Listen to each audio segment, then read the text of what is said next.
Hello guys, yan, magandang araw ulit sa inyo. Welcome to my channel. At ngayon mag-update ulit tayo dito sa my open kanal. Yon. Ito nga pala yung lugar kung saan ay pagkalampas lang ng Malagasang flyover.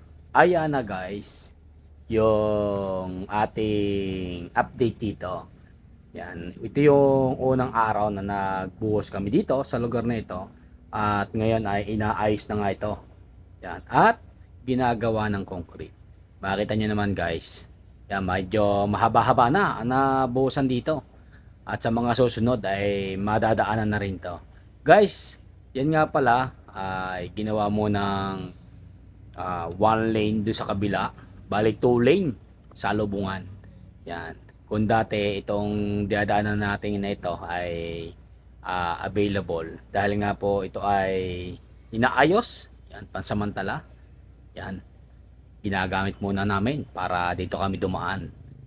Yan guys nga pala yung isa sa mga update dito na isang malaking pagbabago. Kung ikaw ay galing dyan ng Malagasang flyover, kung dati yan ay dire-diretso. Minsan may nakikita ko dyan na bigla na lang dumidiretso, siguro hindi niya kabisado at didiretso siya dyan sa may rough road. Pero dahil nga ito ay inaayos na guys, wala na kayong pangamba sa mga susunod. Yan. Maaaring ito ay dire-diretso nyo na dyan. At kita nyo naman, yun yung pinakagitna sa may dulo. Yan itong binubuhusan natin ito. Baka sa mga susunod ay lagyan din ng center island, no? Para dire-diretso na galing dyan sa may Malagasang flyover. Yun. At ito nga palang harap na ito guys ay nasa sa harapan lang ito ng police station dyan sa may open canal. At ganyan din ang fire station. Marami na nga rin pala itinatayo dito sa lugar na ito. Mamaya pakita ko guys. Yan guys. Tapos na tayo magbuhos. Yun. Ready. Shout out sa mga tropa na naggagawa dito sa lugar na ito. At kung titingnan nyo guys, yan, napakaganda ng pagkakabuhos. Puting puti. Yan. Ganyan kapag quality yung concrete. Kapag bagong buhos. Yan o. At pansin nyo guys, yan o, dami ng nakatayo dito sa lugar na ito. Baka sa mga susunod ay simula na rin yung pure gold sa shakies dyan sa may tapat. Yan, bagamat yan ay ginagawa-gawa na. Ito nga pala guys, yan, yung kalsada. Tapos yung kabilang lane yan ay syempre kasunod na yan, sunod-sunod na yan. Tatanggalin lang yung forma niyan, tapos ilalagay din sa kabila. Yun. At papunta nga pala tayo ngayon dito sa may district. Yun. Ito naman guys, yung lugar ng district kapag galing ka dyan sa Daang Hari Road, pabalik ng open canal. Tingnan nyo guys, napaka-traffic sa lugar na ito. Dahil nga pagbaba nyo dyan sa lugar ng district, sa may tulay, ay napakalapad. Pero diretsyon-diretso dito sa may lugar na ito na may maraming damo. Ilang lane yan, magdediretso. Dalawa sa taas, tapos isa doon sa may gilid. Bali, 3 lane. Tapos pagdating dito guys, yan, dahil nga hindi pa naman ginagawa yung diretsyo na yan, na pagkababa mo ng tulay ay diretsyo.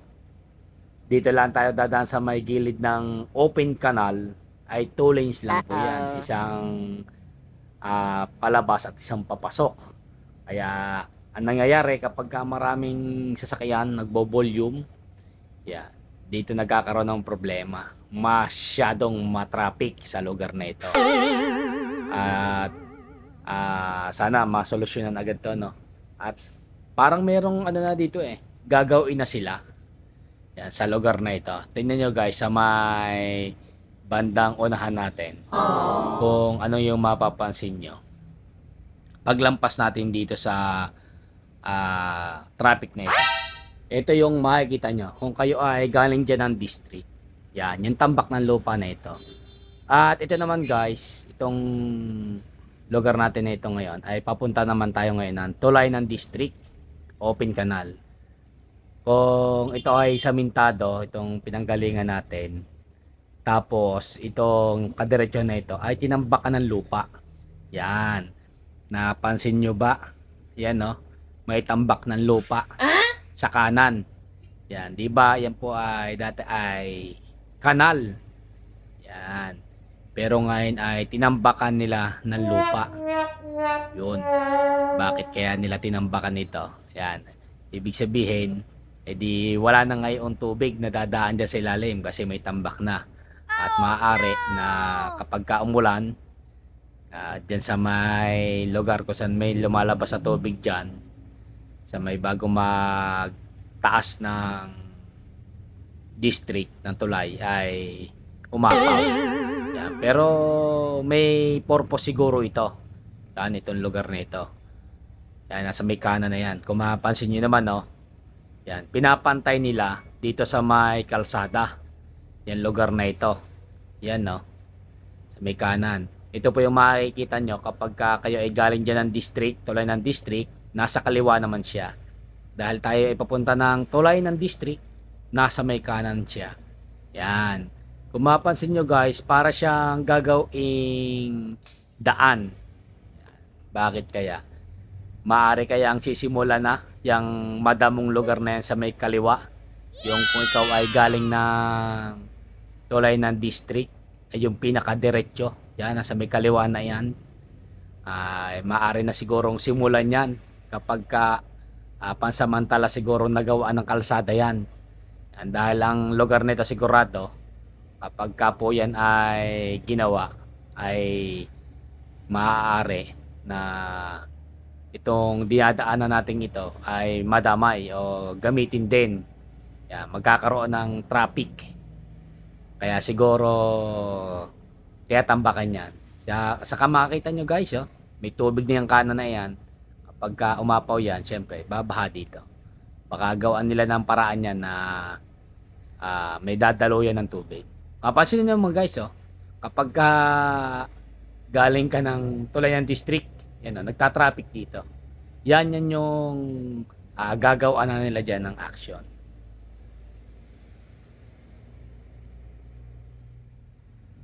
At ito naman ang Malagasang flyover. Kung mapansin nyo doon sa may kanan na yon, yan, kung kayo po ay tataas ng Malagasang flyover, nadadaanan na po yan dyan sa may kanan. Yon. At ang pwedeng dumaan lang dyan guys sa may kanan ay syempre light vehicles lang po. At dito naman guys, pwedeng madaanan to ng malaki. Syempre matagal nang tapos ito. Ito yung galing ng ilalim ng Malagasang flyover. Umikot lang tayo guys. Dahil nga tayo ay magbubuhos dito sa may open canal na ito sa tapat ng police station. Yan, dahil ito nga ay bubuhusan na natin ngayon. Ulit. Yan, ulit. Dahil nung nakaraan, pinakita ko kanina sa inyo yung buhos namin dun sa kabila, sa unahan. Ngayon, yung kabila naman, kasi minamadali na nga itong lugar na ito. Kung makapansin nyo guys, yung unang binuhusan natin dyan ay may maputi na yan na kalsada. Tapos ngayon ayan ang pangalawang lane. Oh guys, napakabilis di ba? Yan yung mga pagbabago dito. Yun.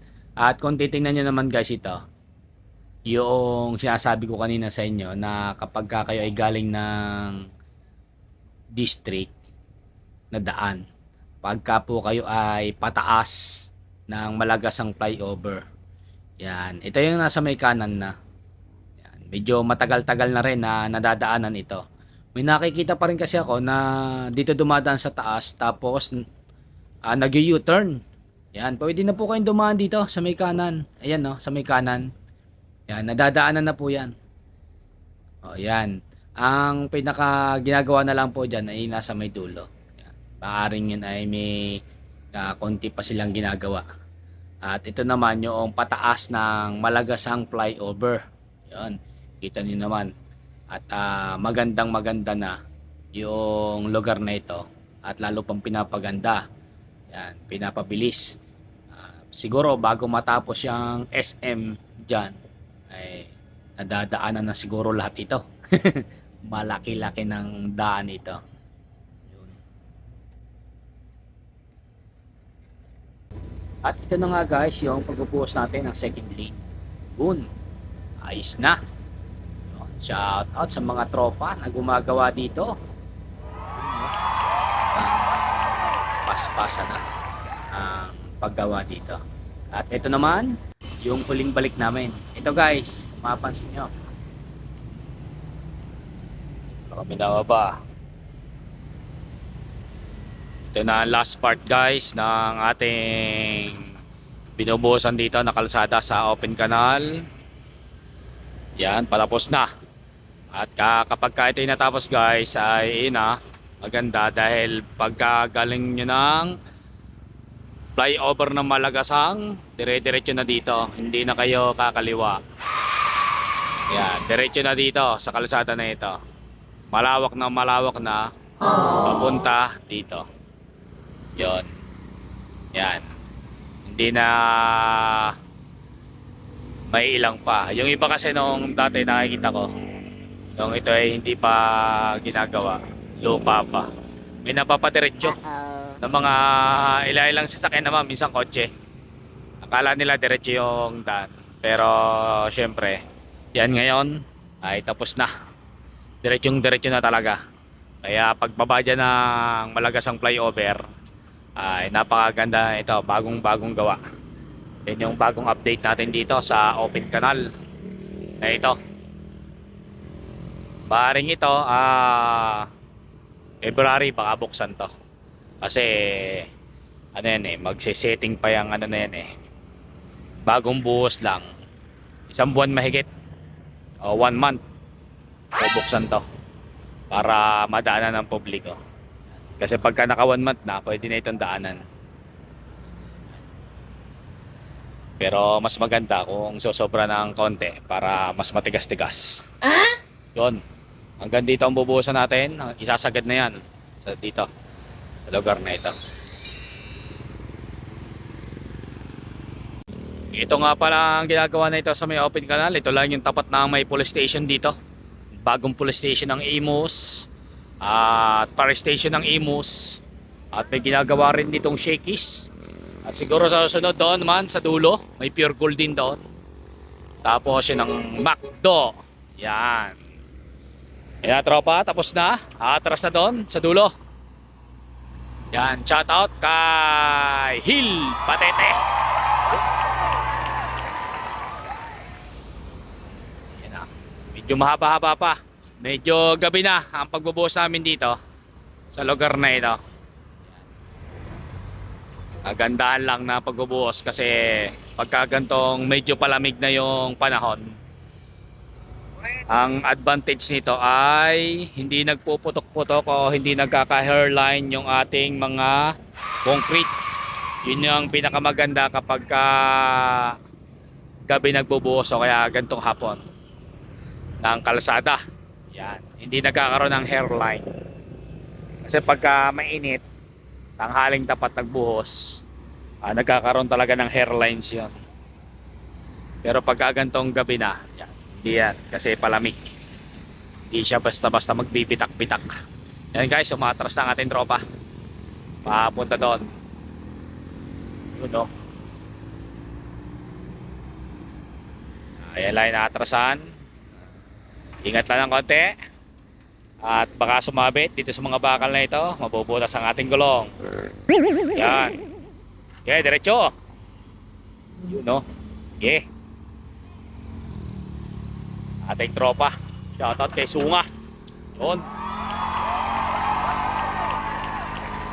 Yun o.